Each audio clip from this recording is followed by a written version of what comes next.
and it's Nottingham Forest and who beat United by 2-1. This is what Ten Hag had to say after the match. We know the reason why it's not working. No team could deal with so many issues and injuries we've had. We should still have done better. We have depth in the squad. When you have so many injuries, the depth is not enough. Don Hutchison joins us. We'll be hearing from Don in a moment, but Craig... So which one is it? Which one is it? You don't. Yeah.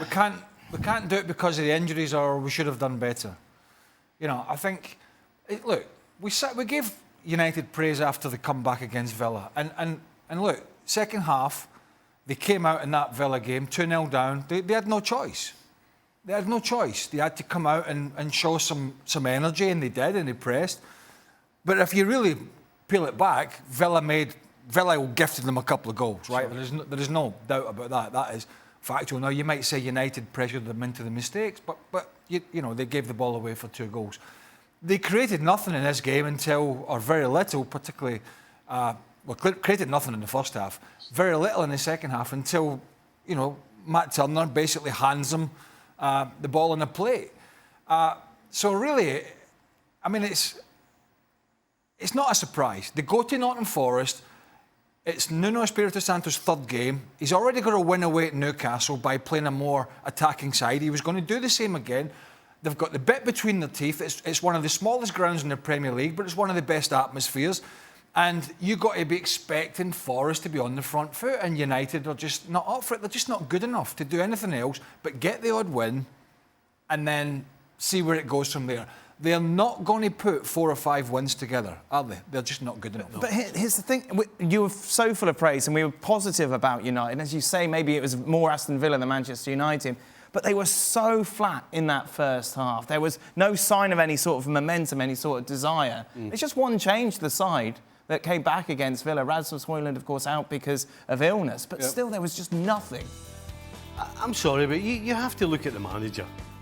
You know, when you put a...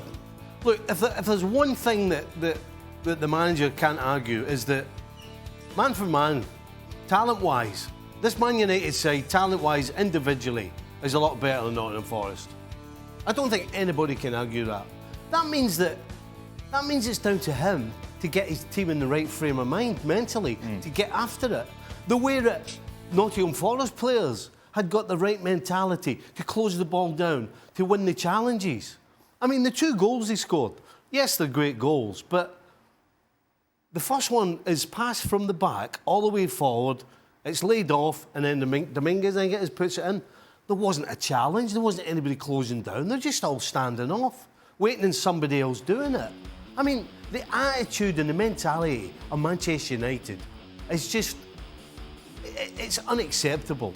And for Ten Hag not to come out and start saying that, because in the majority of the performances that we've basically slaughtered them about, that's been the biggest problem, their attitude and their mental state.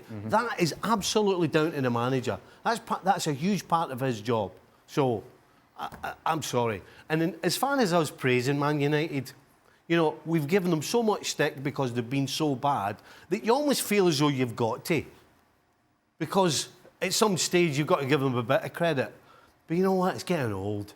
They're just not good enough. And it's about time that he started pointing the finger and pulling some of them out. We're just running out of things to say that are sort of without going round in circles. But, you know, at the end of the day, some of his decision-making as well. I mean, if you look at some of the stats that are flying around in terms of, you know, the chances they created, the results, the goals that they've not scored, all these things are incredibly bad. But, you know, for example, I don't know, there's a question mark whether young Mino was injured or not, or whether the McTominay substitution... It's the half-time sub, yeah. Whether McTominay's substitution was tactical.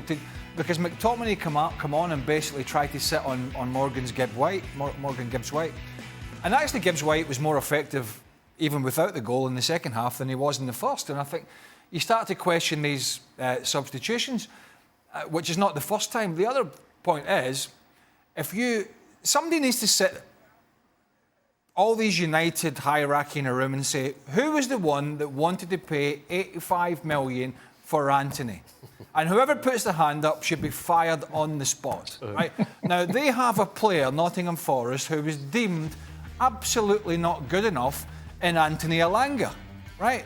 Now, at this moment in time, who would you take in the team? Yep. Anthony Elanga or any youngster or this guy? Now, I'm not just picking on him, but when you're paying that amount of money, then you got to expect something.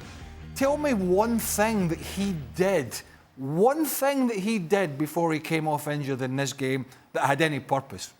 Nothing. Go back to your point. Why was he playing?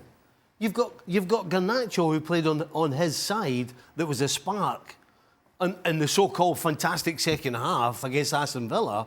So why don't you leave it? Because he played because he had to move Rashford because of Højlund was sick. Don't. But figure something else out. You tell me you can't figure something else out? Because Rashford, as good as his goal was, is not a centre forward. Somebody's paid 85 million for him. Don, are you buying the injury excuse? There is a number of them. Not really. I just think it's old hat now. I mean, yes, they've got them, but so is Spurs, so has got Newcastle. Everyone's got them. The boys are right. You're watching a side now, in a Man United side, that you just don't trust. I heard Ten Hag say after the game, oh yeah, we beat the top teams, you just can't beat the other teams. Top teams, you lost against City, Arsenal, Brighton, Spurs. Newcastle beat you twice, once in the League Cup. They don't beat any of the top sides. All right, they beat Villa last week. Is that what he's clutching onto? But you can't trust them. Just when you think they've got a win against Villa and they played with emotion, they played with some sort of heart and spirit, and all of a sudden, we all knew off the back of them beating Villa, they would lose at Forest today. And I said on Craig's point about Anthony Elanga, I sat here last season, I commentated on an FA Cup game, and it was Sunderland versus Fulham, and Kazawa, a French international, played at left back, and Man United allowed Amad Diallo to go on loan. He tore him to shreds, but yet they spent 90 million on Anthony and 85 on Jadon Sancho.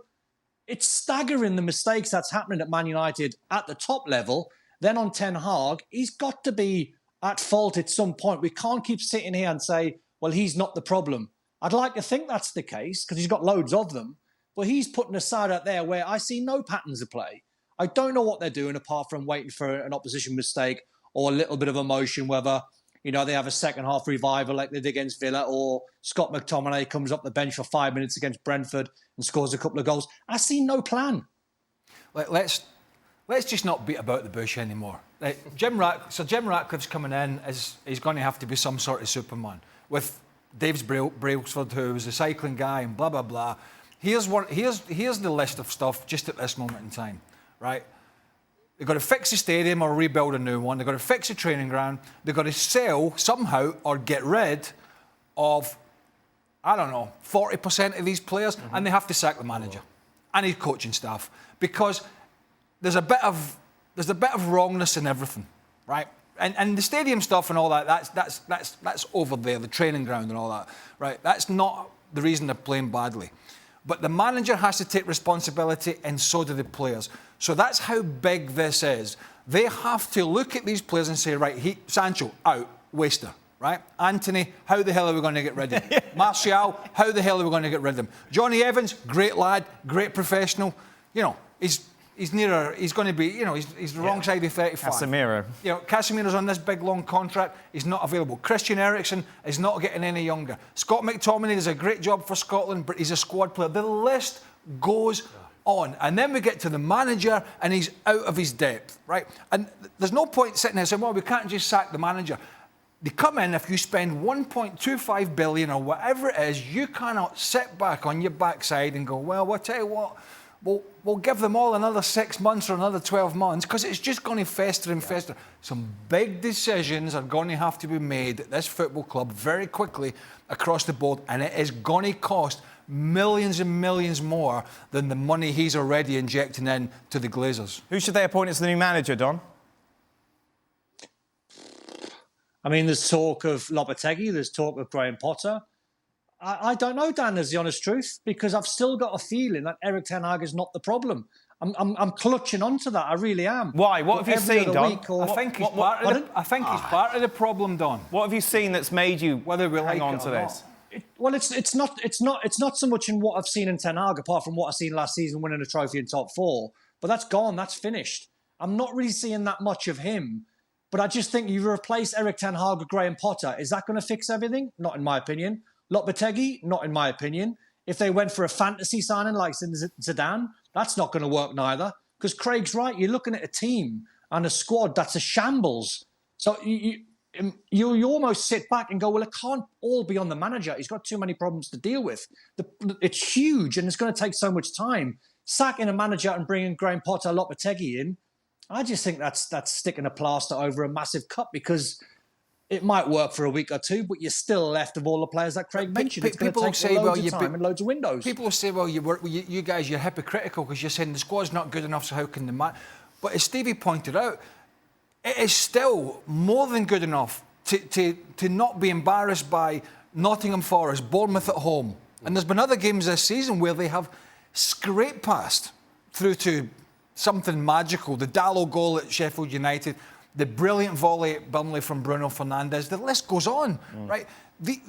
Even with a big injury list and suspension, you should not be going to Burnley and Sheffield United and be toiling in the manner in which they have been. You should not be beaten 3-0 at home by Bournemouth, and it should have been 4 if it wasn't for the handball right at the end. I mean, those things they're undeniable and inexcusable. For the manager, to me, it boils down to there is a way to lose a game, and there's a way that you can't lose a game. Right. And if you're losing games because your mentality is not right, and it's happening on a regular basis, that, in my opinion, is down to the manager not putting a fire under all the players. It doesn't get any more basic than that. Meanwhile, from Forest, of course, a big win for them in their scrap for safety. A word on Turner? Yeah, I think January is going to be a big worry for him in terms of the new manager possibly asking for a more experienced goalkeeper for the Premier League. Yeah, he saved that one at the end that sort of they went on to score from, but he struggles with the ball at his feet. He looks a little bit nervous. I don't think he imposes himself in the penalty area. He's not the biggest. He's not a bad goalkeeper, but I think that could be one of the positions that the manager goes out and said, do you know what? And they have got I think they've got another Greek guy in there that was in the side and then he's been replaced. But I think from the manager's point of view, I think clearly he's wanted a different dimension to Steve Cooper. He wants to be a bit more positive. I think Cooper, obviously, it was harsh because he did such a great job, but they've wanted to move in a different direction. I think we're going to see a more positive Nottingham Forest, but I think Matt Turner will be glad to see February the 1st if they've not brought in another goalkeeper. In some ways, he's unlucky that the new manager's a goalie. Because most of us rely on our goalkeeping coach. Right. Unless you play the position, we as outfield players don't know that much about goalkeeping. Apart from spilling it in the back of the net. Apart from throwing it in.